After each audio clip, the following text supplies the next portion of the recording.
G silver hoc, क्या हाल है, कैसे हैं आप? हेलो गालिब भाई, मैं बिल्कुल ठीक हूँ। आप कैसे हैं? जबरदस्त जी। हाँ जी, क्या बात करें? हाँ गालिब भाई, मैं भी आप ही की तरह एथीस्ट हूँ और रिसेंटली अभी एथीस्ट कन्वर्ट हुआ हूँ इसी 2021 में। और पहले तो हारिस सुल्तान साहब को सुनकर और फिर आपको सुना मैंने, तो मेरी एथीस्ट ट्रांजिशन मतलब स्पीड अप हो गई। और फिर अब कंप्लीटली मैं एथीस्ट हो चुका हूँ। पहले तो आपके लिए बहुत थैंक यू कि आपने मेरी आंखें खोली और इस मजहबों की अंधेरी दुनिया से मुझे निकाला और मुझे पता लगा कि वाकई सच क्या है और झूठ क्या है। तो मैं आपका ज्यादा टाइम नहीं अच्छा, लूंगा। वैसे मेरे आपके दो जहन सवाल में थे। मेरा भी आपसे जी। एक क्वेश्चन है कि कौन सी कोई वीडियो थी, कोई क्वेश्चन था जो हमारी तरफ से आपके जहन में आया जिसने आपको हेल्प किया कि आप सच्चाई तक पहुंच सकें? अले भाई, इसकी ट्रांजिशन की इब्तिदा कुरान की ट्रांसलेशन पढ़ने से हुई मेरी ना। कुरान की ट्रांसलेशन पहले जब मैं यानी कि 3-4 साल पहले पढ़ी मैंने ना, तो मुझे वो पढ़ के यानी कि लिटरली इतना गुस्सा आया कि मैंने कहा यार ये कौन शख्स है जो मुझसे इस तरह से बात कर रहा है और मुझे इस तरह हुक्म दे रहा है और मुझे इस तरह धमकियां दे रहा है, लिटरली धमकियां दे रहा है कि तू ये नहीं करेगा तो मैं तेरे साथ ऐसा कर दूंगा, तू ये नहीं करेगा तो मैं तेरे साथ ऐसा कर दूंगा। ये कौन बंदा है जो मुझे मेरे ऊपर ये पाबंदियां लगा रहा है कि तू 5 टाइम मेरे लिए नमाज पढ़ और 30 दिन मेरे लिए भूखा रहे।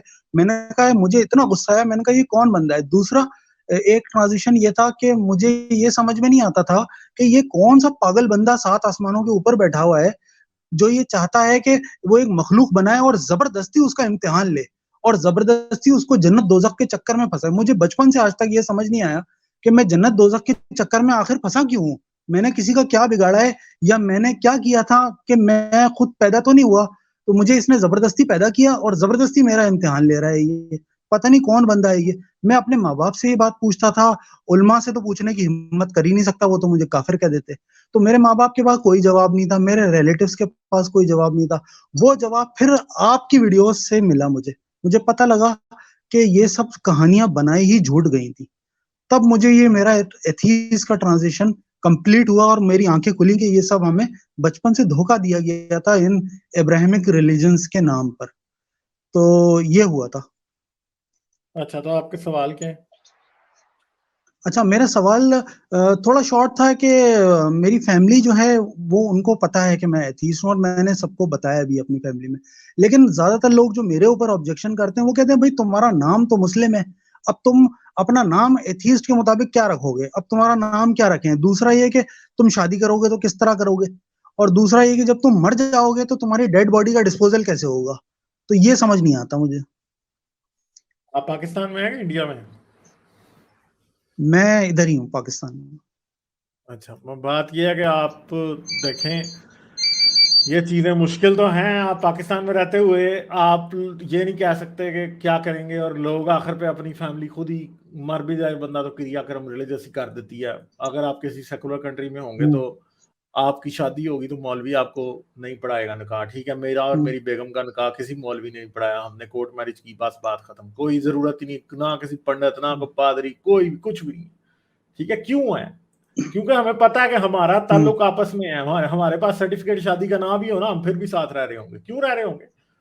क्योंकि हमें पता है कि हम्म। हमारा ताल्लुक आपस का है। मियाँ बीवी का ताल्लुक जो होता है वो आपस का होता है। अब बंदा जब मर जाता है, उसका क्रियाक्रम, भाई मैं तो ये कहूंगा कि मैं तो नहीं कहूंगा कि मेरी चर्च बॉडी लेके जाना तो उससे वो करना, मैं तो नहीं करूंगा। मैं तो हम्म। मस्जिद नहीं लेके जाऊंगा, ठीक है। क्या करूंगा मैं? हम्म। हाँ, ऐसा हो सकता है कि मेरे दोस्त वगैरह इकट्ठे हों, जो लोग मुझे प्यार करते थे वो इकट्ठे हों, हाँ, उधर वो चार बातें करें, और उसके बाद अगर अगर बेहतर है कि वो दफनाना चाहते हैं, उनकी मर्जी है, वो जलाना चाहते हैं। तो मैंने अभी सोचा नहीं है कि मेरा किस तरह होगा, बट मैंने ये जरूर सोचा है कि हाँ, मैं तो ये चाहूंगा कि मरने से पहले मेरे सारे ऑर्गन्स जो है डोनेट हो जाएं, ठीक है। अगर मेरा दिल किसी के हम्म। काम आ सकता है तो उसको लग जाए, अगर मेरे फेफड़े आ सकते हैं तो उसको लग जाए, अगर किडनीज आ सकती हैं तो उसको लग जाए। जो किसी के काम आ सकता है वो काम आ जाए। उसके बाद जो बचा खुचा है उसे जलाना है या उसे दफनाना है या उसे समंदर बुर्द करना है या क्या करना है, वो फिर बाद का फैसला है, ठीक है। तो इससे हम्म। फर्क नहीं पड़ता, सोसाइटीज डिसाइड करती हैं कि कैसे लोग जाते हैं। और ये किसी मजहब ने नहीं दिया कि क्या किया। अब देखें, बुद्धिज्म इंडिया में लोग जलाते थे, ठीक है, तो जितने भी रिलीजन आए वो जलाने लगे। मिडिल ईस्ट में लोग दफनाते थे तो वो दफनाते रहे। जब क्रिश्चियनिटी ने इन्फिल्ट्रेट किया यूरोप में, तो उससे पहले वो जलाते थे, उन्होंने जलाना बंद कर दिया, उन्होंने सेमेट्रीज बना ली। ठीक है, तो ये चीजें सारी हैं कि आपकी मर्जी, आप देख सकते हैं। ये पाकिस्तान में ये चीजें मुश्किल है निकाह करना। मैं आपको ये जरूर कहूंगा कि जी आप अगर थोड़ा ढूंढेंगे तो आपको कोई एथियस्ट खातून भी अपने जैसी मिल जाएगी, मगर आप ये याद रखना कि फिर उस खातून के साथ आपको बराबरी पे चलना पड़ेगा। ये नहीं होगा कि जी आप उसको ये कहेंगे जी हाँ जी उसे आपकी मर्जी के मुताबिक चलना और आपको नहीं चलना। ठीक है, तो बराबरी का ताल्लुक फिर बनाने के लिए पेशेंस भी चाहिए होता है, मेच्योरिटी चाहिए होती है, और बराबरी का ताल्लुक बना के आप जितने मेच्योर होते हैं वैसे आप मेच्योर नहीं हो सकते। ठीक है, तो मजहब तो औरतों को, औरत एक बंदा एक औरत खरीद के ले आता है। यार नाम क्यों चेंज करेंगे आप अपना नाम? आपने रखा था अपना नाम, ठीक है, आप कर भी सकते हैं नाम अगर आप चेंज करना नहीं, मतलब लोगों को रिफ्लेक्ट तो ये होता है कि ये मुस्लिम है। नहीं तो हाँ, तो आपको लोगों को, मैं तो पहली बात तो ये करूंगा कि आप लोगों को हर किसी को ना बताएं कि आप एथियस्ट हैं, क्योंकि आपकी जान के लोग दुश्मन भी बन जाएंगे, जो कि इंपॉर्टेंट बात है कि आपको अपनी जान मुश्किल में नहीं डालनी। हमने कोई शहादत तो हमें मिलनी नहीं है, हमें कोई जन्नत दोज़ख तो मिलनी नहीं है मरने के बाद।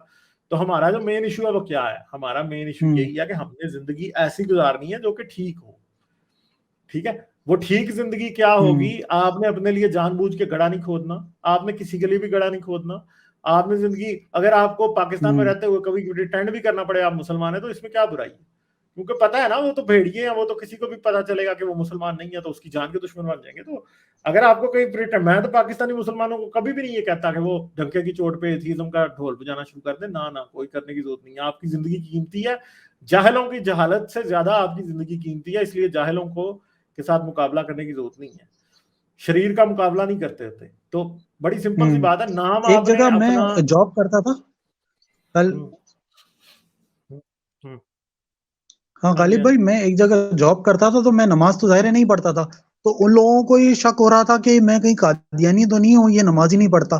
तो वो मुझसे पूछते थे, मतलब इतना क्लियरली नहीं पूछते थे, दूसरे अल्फाज में पूछते थे कि आप नमाज तो बिल्कुल नहीं पढ़ते। तो वो ये डाउट करते थे मुझ पे कि ये कादियानी तो नहीं है, जबकि मैं तो एथीस्ट था। लेकिन मैंने कभी किसी को बताया नहीं, मेरी सिर्फ इमीडिएट फैमिली को पता है और किसी को भी नहीं पता। हाँ, मगर ये बात भी आप याद रखें ना कि आपने अब लोगों को बता भी तो नहीं देना ना, आप बच के रहें, अपने आप को बचाएं। अब कादियानी आपको समझने लग जाए तो कोई मॉब लिंच कर देगा और फिर हम देखते रह जाएंगे। तो इसलिए इम्पोर्टेंट बात है कि आप अपनी सेफ्टी का बहुत सारा ख्याल रखें, और ऐसा नहीं है कि जी आपने अपनी जान इन लोगों को नहीं देनी कि आपको मार दें। जो मेन बात है वो आपने अपनी जान की हिफाजत खुद करनी है, आप अपने लिए रिस्पॉन्सिबल हैं, ये तो नहीं है आपकी जान के लिए रिस्पॉन्सिबल। तो अपनी जान को बचा के रखें, अपना काम करें अच्छे तरीके से। कोई बात नहीं, जिंदगी में हो सकता है आपको ऐसा मौका मिले कि आप किसी अच्छी जगह जा सकते हैं, आपको कंट्री चेंज कर सकते हैं, आपको कोई पार्टनर भी आप जैसी मिल सकती है। ये सारी चीजें सबर से चले। नाम क्यों चेंज करना है? मोहम्मद का नाम क्या मुसलमान था, मुसलमानों ने रखा था मोहम्मद का नाम? मोहम्मद का नाम मोहम्मद जो है वो काफरों ने ही रखा था भाई। ठीक है, अली का नाम अली जो है कुफर में ही रखा गया था। हर किसी का, अबू तालब का नाम अबू तालब भी कुफर में रखा गया था, सब काफर ही रहा था वो। कोई भी सहाबी आप मुझे बता दें, ज्यादातर सहाबियों के नाम सारे कफारे मक्का के नाम थे वो भाई। बाद में आप वो मुसलमान हो गए, तो मोहम्मद ने अबू बकर का नाम क्यों नहीं था चेंज कराया? उमर का क्यों नहीं था चेंज कराया? नया नाम रखता कोई भी नहीं किसी का रखा। और कोई मजहब किसी के नाम का ठेकेदार नहीं है। अगर किसी को ये लगता है ना कि कोई आदमी ने मजहब छोड़ दिया तो वो नाम भी मजहबी बदले, तो भाई तुम दफा हो जाओ, तुम्हें क्या प्रॉब्लम है? हम अपना नाम जो भी रखें हमारी मर्जी।